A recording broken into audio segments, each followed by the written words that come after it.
ఈ కార్యక్రమాన్ని మీకు సమర్పిస్తున్నవారు భారత వ్యవసాయ మంత్రిత్వ శాఖ మరియు దూరదర్శన్.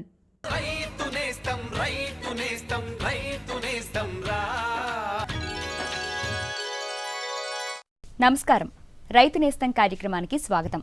నా పేరు లక్ష్మీ భార్గవి. ముందుగా వ్యవసాయ సమాచారం చూద్దాం. గడిచిన 3 రోజులలో రాష్ట్రంలో వాతావరణం ప్రధానంగా పొడిగా ఉంది.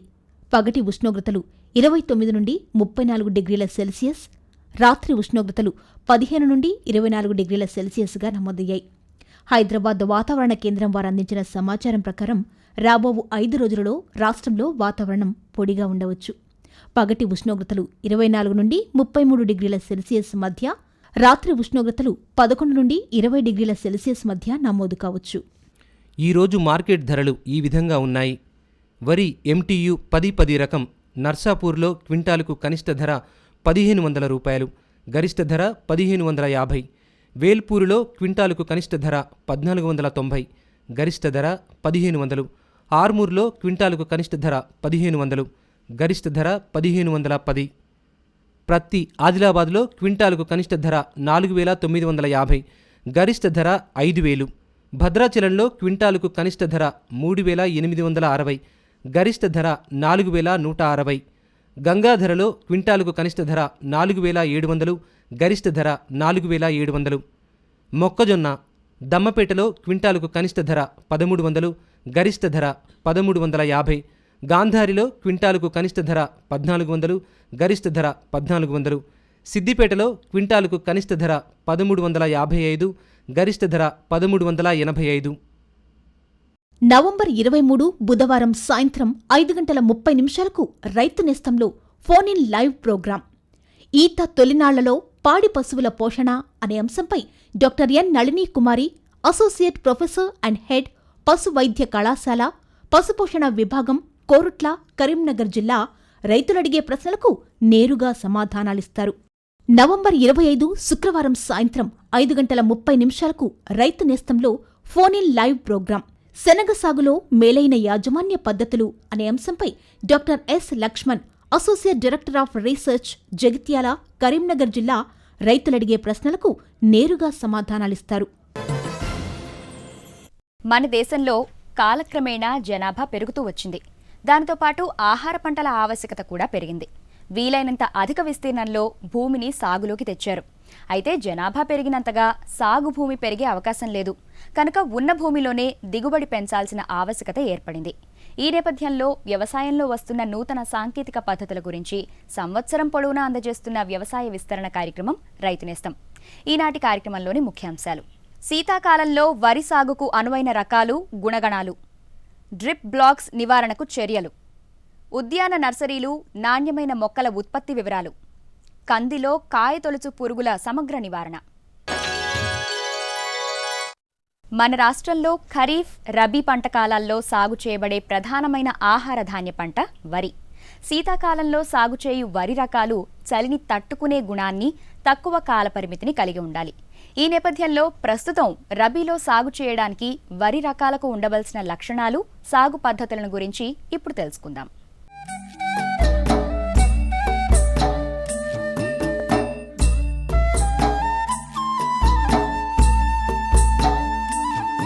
తెలంగాణలో రబీ సీజన్లో సుమారు 6 లక్షల హెక్టార్లలో వరి సాగు చేస్తున్నారు. గత ఖరీఫ్లోని వర్షాభావ పరిస్థితుల కారణంగా సాగు విస్తీర్ణంలో 60% మాత్రమే సాగు చేయటం జరిగింది. ఈ రబీ కాలంలో కూడా సాగునీటి ఎద్దడి దృష్ట్యా వరి సాగు విస్తీర్ణం కేవలం నీటిపారుదల సౌకర్యాలు ఉన్న ప్రాంతాల్లో రైతు వరిని సాగు చేస్తున్నారు. ఈ రబీ వరి సాగులో ప్రధానమైన కొన్ని సమస్యలు ఉత్పన్నమవుతాయి. వీటిని అధిగమించేందుకు వీలుగా తగిన యాజమాన్య పద్ధతులు రైతాంగం పాటించి అధిక దిగుబడులు పొందగలరు. రబీలో సాగు చేసే వరి రకాలకు చలిని తట్టుకునే గుణాన్ని కలిగి ఉండాలి. రబీ వరిలో సరైన యాజమాన్య పద్ధతులు సకాలంలో పాటించాలి. నారుమడిలో రబీలో చలి తీవ్రత పెరిగినందున నారు సరిగా ఎదక్క ఎర్రబడుతుంది. ఈ సమస్యను అధిగమించడానికి నారుమళ్లపైన ఇనుప చువ్వలు, కర్రలతో ఊతమిచ్చి పైన పలుచని పాలిథీన్ షీట్ లేదా పాలీవూవెన్ యూరియా బస్తాలను సాయంత్రం వేళల్లో కప్పి ఉంచి మరుసటి రోజు ఉదయాన్నే తీసివేయాలి. చలి ఎక్కువగా ఉన్న రబీ కాలంలో ముఖ్యంగా స్వల్పకాలిక రకాలను సాగు చేయాలి. రబీ కాలంలో వరి పూత దశ తొందరగా వచ్చే రకాలను సాగు చేసుకోవాలి. మనకు వరిలో దొడ్డు రకాలు, సన్న రకాలు 2 రకాలు సాగు చేయటం జరుగుతుంది. అయితే సన్న రకాలు ఖరీఫ్లో ఎక్కువ మొత్తంలో సాగు చేస్తారు. యాసంగిలో చాలామంది రైతులు దొడ్డు రకాలను సాగు చేస్తారు. అయితే కొంతమంది రైతులు సన్న రకాలను కూడా సాగు చేసే అవకాశం ఉంది కనుక దొడ్డు రకాలలో అయితే ఏ రకాలను మనం రైతులు ఈ యాసంగిలో మంచి దిగుబడులు పొందడానికి వాడచ్చు, సన్న రకాలలో ఏ రకాన్ని వాడవచ్చో మనం ఇప్పుడు తెలుసుకుందాము. దొడ్డు రకాలలో ముఖ్యంగా ఇదివరకటి రైతులు ఎక్కువ మొత్తంలో 1010 MTU 1010 అనే రకాన్ని వాడేవారు.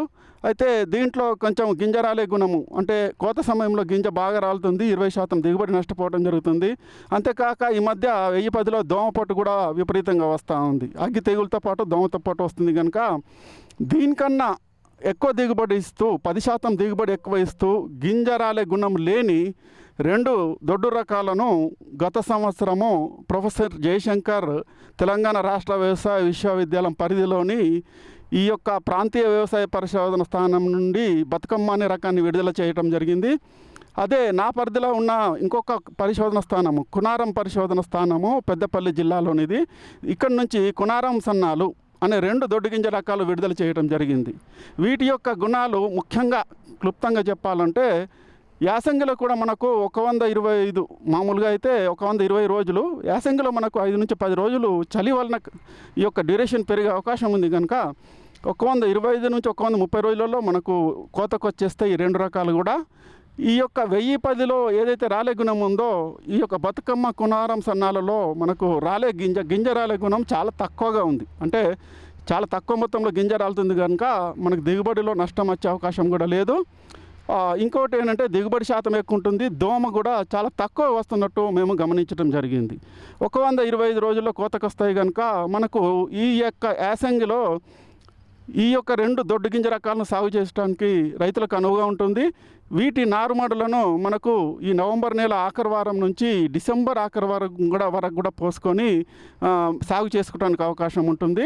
సాధారణంగా ఖరీఫ్లో అయితే బీపీటీ సన్న రకాలు వేస్తారు. అయితే గత సంవత్సరం ప్రొఫెసర్ జయశంకర్ తెలంగాణ రాష్ట్ర వ్యవసాయ విశ్వవిద్యాలయం పరిధిలో గల వరి విభాగం రాజేంద్రనగర్లోని వరి విభాగంలో డాక్టర్ సురేందర్ రాజు ప్రధాన శాస్త్రవేత్త ఆధ్వర్యంలో తెలంగాణ సోనా అనే రకాన్ని విడుదల చేయడం జరిగింది.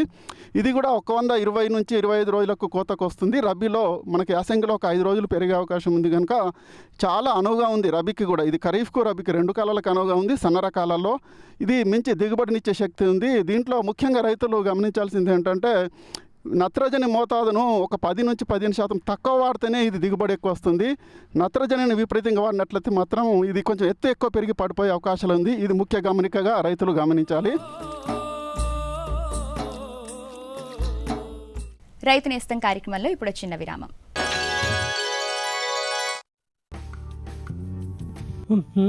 కూరలో కారం ఎక్కువైంది. ఎన్నిసార్లు చెప్పాను నీకు ఎంత అవసరమో అంతే వేయాలని.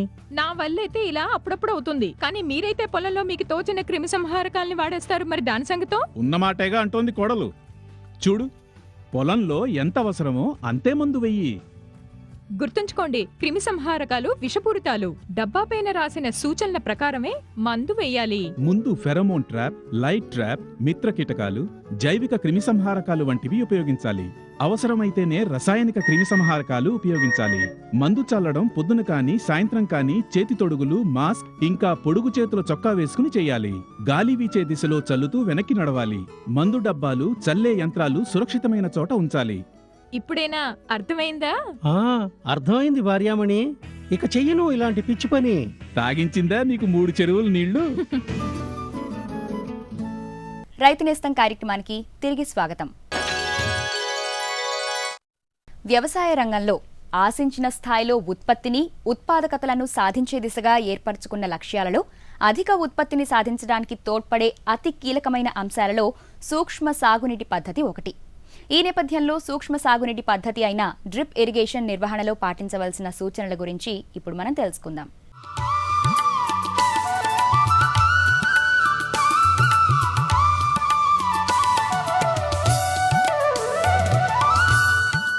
అధిక దిగుబడులకై అధికంగా నీరు అందించాల్సిన అవసరం లేదు. పంటకు సరైన సమయంలో, సరైన మోతాదులో, సరైన రీతిలో, సరైన భాగంలో నీరు అందించినప్పుడు అధిక దిగుబడి పొందవచ్చు. ఇది సూక్ష్మ సాగు నీటి పద్ధతి అయిన బిందు లేదా డ్రిప్ ఇరిగేషన్ ద్వారా వీలు కలుగుతుంది. ప్రస్తుతం డ్రిప్ ద్వారా సాగు చేస్తున్న రైతులు ఎదుర్కొంటున్న ప్రధాన సమస్యల్లో డ్రిప్ లాటరల్ పైపులో డ్రిప్పర్లు చెత్త లేదా లవణాలచే తట్టుకోకపోవటం వల్ల నీటి విడుదల పరిమాణం తగ్గటం లేదా మొత్తానికే నీటి విడుదల ఉండకపోవటం జరుగుతుంది. దీనికి గాను మనం జాగ్రత్తలు పాటించాల్సిన అవసరం ఎంతైనా ఉంది. డ్రిప్ పెట్టుకోవాలంటే ముందు మొత్తం నేల విస్తీర్ణం, నేల స్వభావం మరియు ఏటవాలు, నీటి వసతి మరియు నీటి నాణ్యత పరీక్ష ఫలితాలు, మట్టి పరీక్ష ఫలితాలు, పండించవలసిన పంటలు మరియు ఆ ప్రదేశం యొక్క వాతావరణ పరిస్థితులు తెలుసుకుని ప్రణాళిక తయారు చేసుకోవాలి. డ్రిప్పర్ రంధ్రాల ద్వారా విడుదలయ్యే నీరు భూమి మీద ప్రవహించే విధంగా ఉండకూడదు. ఇప్పుడు మనకు ఈ సూక్ష్మ నీటి సేద్యం విధానంలో మనకు ఈ బిందు సేద్యము ఒక ముఖ్యమైన నీటిని అందించే విధానము. మరి మనకు ఈ బిందు సేద్యంలో మనకు ముఖ్యంగా ఎదురయ్యే సమస్య ఏంటంటే మనము 1-2 సీజన్లు కనుక మనము ఈ పంటకు నీటిని అందించిన తర్వాత మనకు ఈ ఉన్న ఈ ఎమిటర్స్ కానీ డ్రిప్పర్స్ కానీ క్లాక్ ఆగటం వల్ల లేదా మూసుకొని పోవటం వల్ల మనకు సరి అయిన పరిమాణంలో మనకు నీటిని మొక్కలకు అందించలేవు. అంటే పరిస్థితి మనకు ఏ విధంగా వస్తుంది అనుకుంటే మనకు ఏదైతే మనకు ఈ బిందు సేద్యంలో గమనించుకున్నట్లయితే మనకు ముఖ్యంగా మనకు హెడ్ కంట్రోల్ యూనిట్ అని ఉంటుంది. ఈ హెడ్ కంట్రోల్ యూనిట్ యొక్క భాగాలు ఏంటంటే మనకు sand filter, screen filter, water meters, venturi ఇవన్నీ మనకు ఉంటాయి. ఈ శాండ్ ఫిల్టర్లో మనకు ఒక క్రిస్టలైజ్డ్ శాండ్ని కనుక మనం ఈ ఫిల్టర్లో కనుక నింపినట్లయితే మనకు ఏదైతే మనకు నీటి ద్వారా వచ్చే ఈ ఆకులు కానీ వేర్లు కానీ ఇతరతర ఏమైనా అవశేషాలు ఉన్నా కూడా ఈ శాండ్ ఫిల్టర్లో చిక్కుకొని పోయేసేసి మనకు శుభ్రమైన నీటిని మనకు సిస్టానికి అందిస్తుంటుంది. అయితే 1-2 సీజన్లకు మనము ఈ వాడిన ఇసుకలో ఈ కచరా అంతా కూడా చిక్కుకొని పోయినట్లయితే మనకు ఈ పైప్ లైన్ ద్వారా వెళ్ళే నీటి పరిమాణం తగ్గుతుంది. కాబట్టి మనకు ఎమిటర్ ద్వారా కూడా నీరు తక్కువ మొక్కలకు అందుతుంటుంది. అలాంటి పరిస్థితుల్లో మనము ఈ బ్యాక్ వాష్ పద్ధతిలో మనం ఈ శాండ్ ఫిల్టర్ను క్లీన్ చేసుకొని మళ్ళీ తిరిగి ఆ శాండ్ను మళ్ళీ నింపుకున్నట్లయితే మనం దీన్ని కొంతవరకు మనం అధిగమించవచ్చు. శాండ్ ఫిల్టర్ తర్వాత మనకు తదుపరి ఏముంటుందంటే మనకు ఈ డిస్క్ ఫిల్టర్ ఉంటుంది. ఈ డిస్క్ ఫిల్టర్ ఏం చేస్తుందంటే మనకు నీటిలో వచ్చే చిన్న చిన్న రేణువులు కానీ లేదా మడ్ లాంటిది కానీ ఈ స్క్రీన్ ఫిల్టరు అడ్డుకుంటుంది. ఈ స్క్రీన్ లేక డిస్క్ ఫిల్టర్లో కనుక మనం గమనించినట్లయితే ఇది మనకు దీంట్లో ఈ సన్నని ఈ రేణువులన్నీ కూడా ఇక్కడ చిక్కుకొని పోతాయి.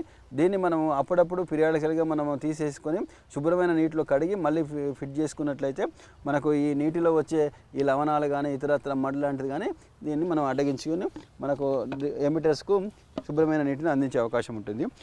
ఒకసారి మనము శాండ్ ఫిల్టర్ మరి డిస్క్ ఫిల్టర్ కనుక మనం శుభ్రపరచుకున్న తర్వాత కూడా మనకు ఎమిటర్స్లో సరైన పరిమాణంలో నీటి పడలేదు అనుకుంటే మనం ఈ ఫ్లష్ వాల్స్ను మరియు ఎండ్ క్యాప్ను కూడా మనం శుభ్రపరచుకోవాలి.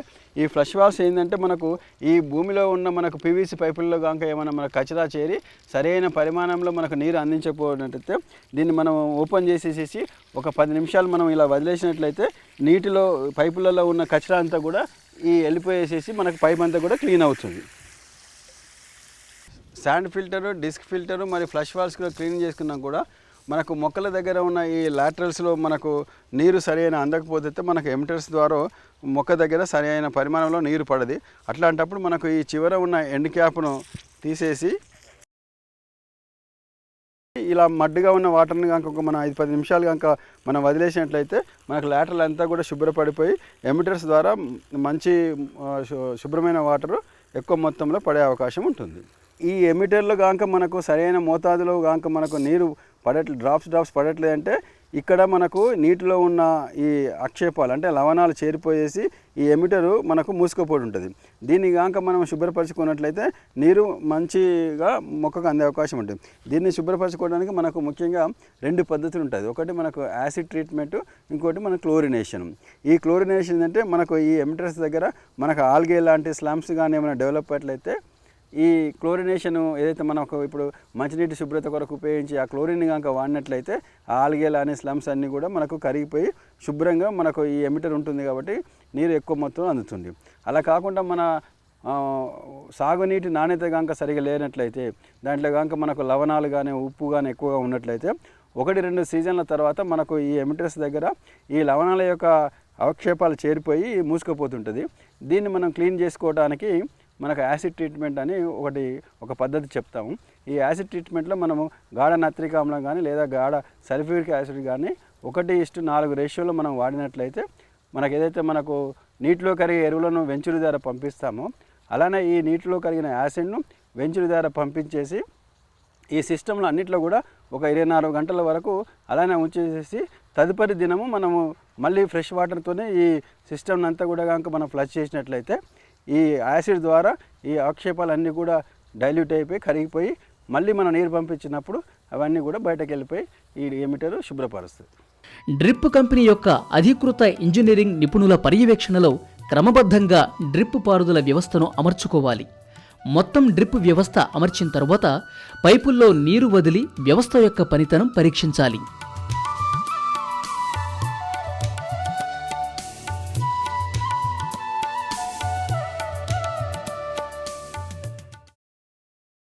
మన రాష్ట్రంలో సాగు చేయు పప్పుగింజ పంటలలో కంది ముఖ్యమైనది. కందిని ఆశించి తీవ్ర నష్టం కలుగజేయు పురుగులలో కాయతొలుచు పురుగు ప్రధానమైనది. ఈ నేపథ్యంలో ఈ పురుగు పంట నష్ట లక్షణాలు, నివారణ చర్యల గురించి ఇప్పుడు మనం తెలుసుకుందాం.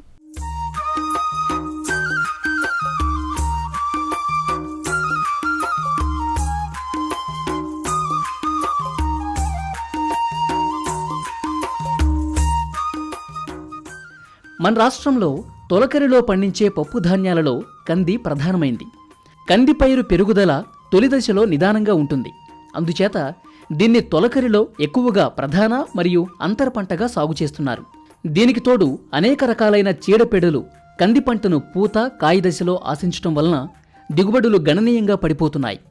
కంది పంటను పూత కాయ దశలో ఆశించి నష్టం కలుగు చేయు ముఖ్యమైన పురుగులు శనగపచ్చ పురుగు, మారుకా మచ్చల పురుగు. ఈ పురుగును మనం సమగ్ర యాజమాన్య పద్ధతులు చేపట్టి నివారించినట్లయితే మనం కంది పంటలో అధిక దిగుబడులను తీసుకోవడానికి ఆస్కారం ఉంటుంది. అయితే దీనికి ఈ పురుగు ఉధృతిని తగ్గించుకోవడానికి వేసవి కాలంలో లోతు దుక్కులు చేసుకోవాలి. అదేవిధంగా తల్లి పురుగుల నిర్ధారణ కోసము మనం ఎకరాకి 4 లింగాకర్షణ బుట్టలను ఏర్పాటు చేసుకోవాలి. అదేవిధంగా ఈ పురుగులను తినే పక్షుల కోసము మనము పక్షి స్థావరాలను ఏర్పాటు చేసుకోవాలి. అంటే ఎకరాకి మనం ఒక 20 పక్షి స్థావరాలను ఏర్పాటు చేసుకున్నట్లయితే ఈ పురుగు ఉధృతిని కొంతవరకు మనము అరికట్టవచ్చు. అదేవిధంగా మనము మొదటి దశలో ఈ పురుగును గమనించినట్లయితే క్లోరిఫైరిఫాస్ 2.5 మిల్లీలీటర్లు మరియు డైక్లోరవాస్ 1 మిల్లీలీటరును 1 లీటర్ నీటి కలిపి పిచికారి చేసుకోవాలి. అదేవిధంగా మనకి ఈ గుడ్డు దశలో మనం గమనించిన లేత దశలో గమనించినట్లయితే మొదటిగా మనం 5% వేప కషాయాన్ని పిచికారి చేసుకోవాలి. చివరిగా ఈ మందులు ఏవి చేసినా మనం అరికట్టలేని పరిస్థితిలో ఉన్నప్పుడు మనము ఇమామెక్టిన్ బెంజోయేట్ 0.4 గ్రాములు లేదా ఫ్లూబెండమైడ్ 0.3 గ్రాములు లేదా ఇండాక్సకార్ప్ 1 గ్రాము 1 లీటర్ నీటి కలుపుకొని పిచికారి చేసుకున్నట్లయితే ఈ పురుగును మనం సమర్థవంతంగా అరికట్టవచ్చు. ఈ మారక పచ్చల తల్లి పురుగు పచ్చ రంగు గుడ్లను గుంపులుగా పెడుతుంది. ఈ గుడ్ల నుంచి వచ్చిన పిల్ల పురుగులు లేత ఆకుపచ్చ రంగు కలిగి ఉండి నల్లటి మచ్చలు కలిగి ఉంటుంది. దీన్ని మనం రైతు భాషలో ఉల్లెడ పురుగు అంటాము. ఈ పురుగు ఉధృతిని మొదటి దశలో గమనించిన వెంబడే 0.75 మిల్లీలీటర్ల నొవల్యూరాను లేదా 0.3 మిల్లీలీటర్ల ఫ్లూబెండమైడ్ లేదా 0.4 గ్రామ్స్ ఇమామెక్టిన్ బెంజోయేట్ లేదా 1 గ్రాము థయోడికార్బుతో పాటు 1 మిల్లీలీటరు డైక్లోరవాస్ని 1 లీటర్ నీటితో కలిపి పిచికారి చేసుకున్నట్లయితే ఈ పురుగు ఉధృతిని మనం సమర్థవంతంగా అరికట్టవచ్చు. కాయతొలుచు పురుగుల నివారణకు వేసవి లోతు దుక్కులు కంది ఏక పంటగా కాకుండా పెసర, మినుము, సోయా చిక్కుడుతో అంతర పంటగా వేయాలి. కంది పైరు చుట్టూ 4 సార్లు జొన్న పంటను రక్షిత పైరుగా వేయాలి. పురుగుల ఉధృతి ఎక్కువగా ఉన్నప్పుడు స్పెనోసాడ్ లీటరుకు 0.3 మిల్లీలీటర్లు, థయోడికార్బ్ లీటరుకు 1 గ్రాము లేదా ఇమామెక్టిన్ బెంజోయేట్ లీటరుకి 0.4 గ్రాములు కలిపి పిచికారీ చేసుకోవాలి.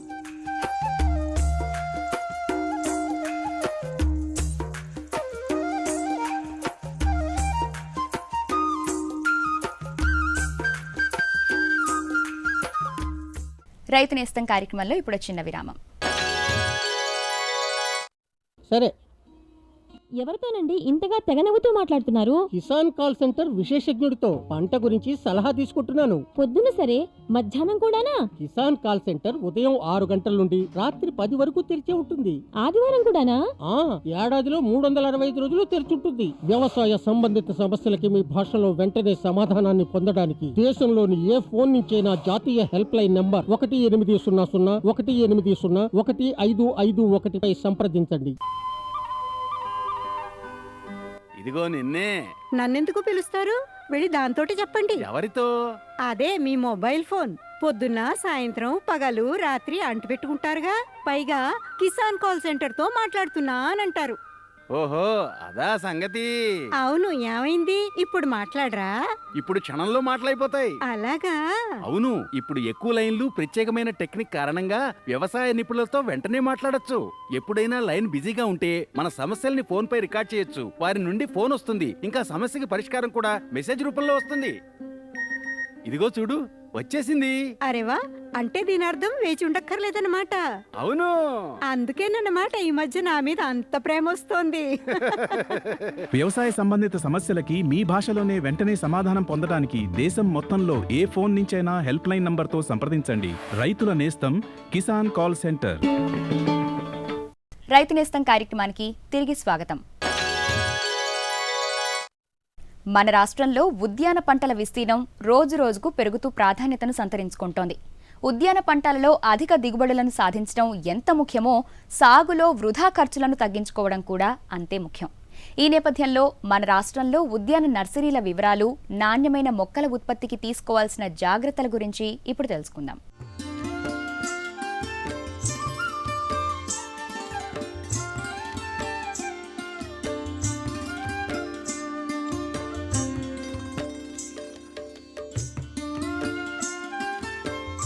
వ్యవసాయ శాఖకు అనుబంధంగా ఉండే ఉద్యాన తోటల పెంపకం నేడు అనేక అవసరాలు, ప్రాముఖ్యత వలన ప్రత్యేక ఉద్యాన శాఖగా మారింది.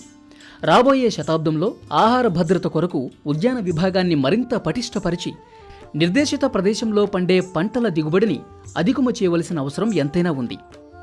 నాణ్యమైన మొక్కల ఉత్పత్తి సాధించాలంటే తగిన జాగ్రత్తలు పాటించాలి. విత్తనాలను లేదా అంట్లను మంచి లక్షణాలు కలిగిన ఎంపిక చేసిన తల్లి చెట్ల నుండి మాత్రమే సేకరించాలి. తల్లి చెట్లు ఆరోగ్యంగా ఉండి నిలకడగా అధిక దిగుబడినిచ్చేవిగా ఉండాలి. అంట్లను ఎన్నుకునే మొక్కలకు ఎటువంటి పురుగు మరియు వ్యాధి బెడద ఉండకుండా చూసుకోవాలి. ఈ విధంగా అంట్లు నాటేటప్పుడు అంటు భాగం నేల మట్టం నుంచి 15 సెంటీమీటర్ల ఎత్తులో ఉండాలి. సాయంత్రం వేళల్లో అంట్లు నాటాలి. నాటిన అంట్ల ప్రక్కన కర్ర నాటి ఊతం ఇవ్వాలి. ఉద్యాన మొక్కలను బట్టి ప్రవర్తనా విధానం మారుతుంటుంది. మన రాష్ట్ర వ్యాప్తంగా మన ఉద్యాన శాఖకి 17 నర్సరీలు ఉన్నవి. మొత్తము ఈ 17 నర్సరీలలో మనము అంటు మొక్కలు తయారు చేస్తాము. మామిడి, జామ మరియు కొబ్బరి, ఆర్నమెంటల్ ప్లాంట్స్ మనం తయారు చేస్తున్నాము. ఇప్పుడు మామిడి ఉండదనుకోండి, మామిడి అంటు పద్ధతి ద్వారా దాన్నే గ్రాఫ్టింగ్ అని అంటారు. అలాగే సపోటా గ్రాఫ్టింగ్ పద్ధతి ద్వారా చేసుకోవచ్చు. జామ మీకు లేయరింగ్ మరియు గ్రాఫ్టింగ్ పద్ధతి ద్వారా చేయొచ్చు. అలాగే సీతాఫల్ గ్రాఫ్టింగ్ పద్ధతి ద్వారా తయారు చేయొచ్చు. అలాగే మనకు బత్తాయి అయితేనేమో బడ్డింగ్ అనే పద్ధతి ద్వారా తయారు చేయాలి. ఈ విధంగా మనం ఈ మొక్కలు మనము తయారు చేసుకోవచ్చు. మనం ఏ విధమైన మొక్కలు మనం ఎంచుకోవాలి అనేది ఇంపార్టెంట్. మనకు ఒక మామిడి రకం ఉన్నది, అది చాలా బాగా కాతగాస్తున్నది. అదే విధమైన చెట్టు మనకి కావాలి అనుకోండి, ఆ చెట్టు యొక్క కొమ్మ తీసుకొచ్చి మనము అంటుకట్టుకున్నట్టయితే అదే విధమైన చెట్టుని మనం తయారు చేస్తాం. ఇది వెజిటేటివ్ ప్రాపగేటివ్ మెథడ్ అంటారు. ఉదాహరణకు మనము మామిడి తీసుకున్నట్టయితే మామిడి టెంకలని మే, జూన్ మాసంలో సేకరించేసి దాన్ని 7x11x350 గేజ్ పాలిథిన్ బ్యాగ్లో పాటింగ్ మిక్చర్ తయారు చేసుకోవాలి. ఎర్రమట్టి 2 పాలు, 1 పాలు పశువుల ఎరువు, 1 పాలు ఇసుక కలుపుకొని దాన్ని కొంచెం సింగిల్ సూపర్ ఫాస్ఫేట్ దాంట్లో కలుపుకొని ఈ పాలి బ్యాగులు నింపుకోవాలి. ఈ పాలిథిన్ సంచులకు కింద రంధ్రాలు చేయాలి. ఏమన్నా నీరు ఎక్కువైతే కనుక ఈ రంధ్రాల ద్వారా బయటికి వెళ్ళిపోతుంది. అలాగే పిక్క నాటిన తర్వాత మనకి మొలక వస్తుంది. మొలక వచ్చిన తర్వాత మనకి పెన్సిల్ థిక్నెస్ 2 నెలల్లో పెన్సిల్ థిక్నెస్ వస్తుంది. తర్వాత మనము ఏ చెట్టునైతే మనము మల్టిప్లై చేయాలనుకుంటున్నామో ఆ చెట్టు నుండి ఒక పెన్సిల్ థిక్నెస్ అంతా ఇంత ఒక 6 ఇంచుల ముక్కని కట్ చేసుకొని వచ్చేసి మనము దీని మీద అంటుకట్టుకోవాలి. అంటుకట్టుకున్న తర్వాత మనకి ఈ విధంగా ఇగురులు వస్తుంది. ఇగురు వస్తే ఇది సక్సెస్ అయినట్టు. అప్పటి వరకు ఏంటంటే ఈ ఆకులు అలాగే ఉంచాలి. ఇది రూట్ స్టాక్ అంటారు, దీన్ని సయాన్ అంటారు. ఈ రూట్ స్టాక్ ఆకులు అలాగే ఉంచాలి. ఇది సక్సెస్ అయ్యేంత వరకు మనకి ఈ విధంగా ఇగురులు వచ్చేస్తాయి. అప్పుడు మెల్లగా ఒక 2 ఆకులు ఉంచుకోవాలి. ఉంచుకున్న తర్వాత ఈ విధంగా డెవలప్ అవుతుంది. ఇట్లా డెవలప్ అయిన తర్వాత ఇది సయాన్ మెటీరియల్ పెరిగిపోతుంది. పెరిగిన తర్వాత అప్పుడు రూట్ స్టాక్ తీసేసేయాలి. తీసేసిన తర్వాత అప్పుడు ఈ మొక్క మనకి ఏదైతే అంటే దాని ఫలాలే. ఉదాహరణకి మనకి పిక్క ఏదైనా కావచ్చు, కానీ మనకు బెంగన్పల్లి కావాలంటే బెంగన్పల్లి రకమే సయాన్ స్టిక్ తీసుకొని అంటుకడతాము. దశేరి కావాలంటే దశేరి రకమే తీసుకొచ్చి అంటుకట్టుకుంటాము. మల్గోబా కావాలంటే మల్గోబా రకమే తీసుకొచ్చి అంటుకట్టుకుంటాము. హిమాయత్ కావాలంటే హిమాయత్ రకం తీసుకొచ్చి అంటుకట్టుకుంటాం. ఈ అంటుకట్టిన కొమ్మ ఏదైతే ఉంటుందో మనం ఏ రకం తీసుకొస్తే అదే రకము, అదే తల్లి చెట్టుకున్న గుణాలన్నీ దీనిలో ఉంటాయి అన్నట్టు. రైతు సోదరులు ముఖ్యంగా చెట్టు సెలెక్ట్ చేసుకునేటప్పుడు 3 ఫ్లెష్లు, ఇది 1వ జత, ఇది కిందిది, ఇది 2వ జత, ఇది 3వ జత ఇప్పుడే ఎగురు వస్తున్నది. ఈ 3 జతలు ముదిరిన తర్వాత ఇట్లా లాతగా ఉన్నప్పుడు కాకుండా ముదిరిన ఆకులది 3 జతలు ఉంటేనే ఆ మొక్కనే సెలెక్ట్ చేసుకోవాలి పొలంలో పెట్టుకోవడానికి. ఇంకోటి ఏంటంటే ముఖ్యంగా ఈ అంటు కట్టే విధానం, అంటు పద్ధతి అనేది మీరు సెప్టెంబర్ ఆఖరి వరకే కట్టవచ్చు. జూలై, ఆగస్టు, సెప్టెంబర్ మాసంలోనే అంటు కట్టుకోవాలి. తర్వాత చలి ఎప్పుడైతే మొదలవుతుందో అంటు అనేది సక్సెస్ కాదు. కాబట్టి సెప్టెంబర్ ఆఖరి వారం లోపల అంటు కట్టడం పూర్తి కావాలి. మీరు తీసుకెళ్ళిన తర్వాత తీసుకోవాల్సిన జాగ్రత్తలు ఏంటంటే ఇది సయాన్ స్టిక్, దీనికి సంబంధించిన కొమ్మను కాపాడుకోవాలి. ఈ రూట్ స్టాక్ మీద అయితే ఏదైతే ఆకులు వస్తుందో దాన్ని ఎప్పుడప్పుడు తీసేస్తుండాలి. తీసేస్తేనే మీకు సయాన్ డెవలప్ అవుతుంది. లేకపోతే ఈ రూట్ స్టాక్ యొక్క కొమ్మ దీనికంటే చాలా స్పీడ్గా పెరుగుతుంది. అప్పుడు ఇది చిన్నగా కనిపిస్తుంది, మీకు అది పెద్దగా కనిపించి అప్పుడు ఇది మీరు ఏం చేస్తారు, చాలామంది రైతులు పొరపాటు ఏం చేస్తారంటే ఇది పెద్దగా పెరిగింది కదా, ఇది చాలా ఏపుగా పెరుగుతున్నది, బలంగా పెరుగుతున్నది అని చెప్పేసి ఈ సయాన్ కొమ్మని తీసేస్తారు. తీసేస్తే ఆ చెట్టు కల్తీ అవుతుంది.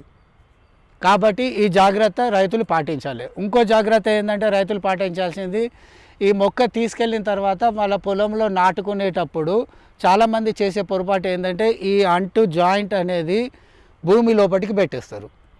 భూమి లోపల పెట్టడం వల్ల ఏమవుతుందంటే మీకు ఏది కల్తీ ఏది అంటు అనేది గుర్తుపట్టడం కష్టం రైతులకి. దానివల్ల ఏమవుతుంది, మొక్కలు కల్తీ అయిపోతుంది. కాబట్టి ఎప్పుడైనా సరే రైతు సోదరులు వాళ్ళు చెట్లు తీసుకెళ్ళినప్పుడు వాళ్ళ పొలంలో ఈ పాలిథిన్ కవర్లో ఎక్కడి వరకు అయితే మట్టి ఉన్నదో అక్కడి వరకే గుంతలలో పెట్టాలి.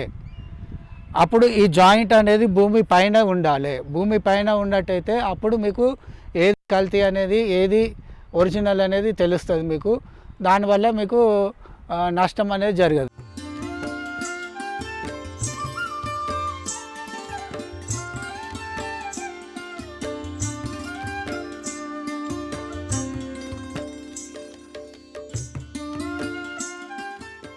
ఈనాటి రైతు నేస్తం కార్యక్రమంపై మీ అమూల్యమైన సలహాలు సూచనలు అందించవలసిన మా చిరునామా రైతు నేస్తం, care of deputy director general programmes, Doordarshan కేంద్రం, రామంతపూర్, హైదరాబాద్ 500013.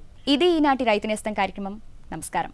ఈ కార్యక్రమాన్ని మీకు సమర్పించిన వారు భారత వ్యవసాయ మంత్రిత్వ శాఖ మరియు దూరదర్శన్.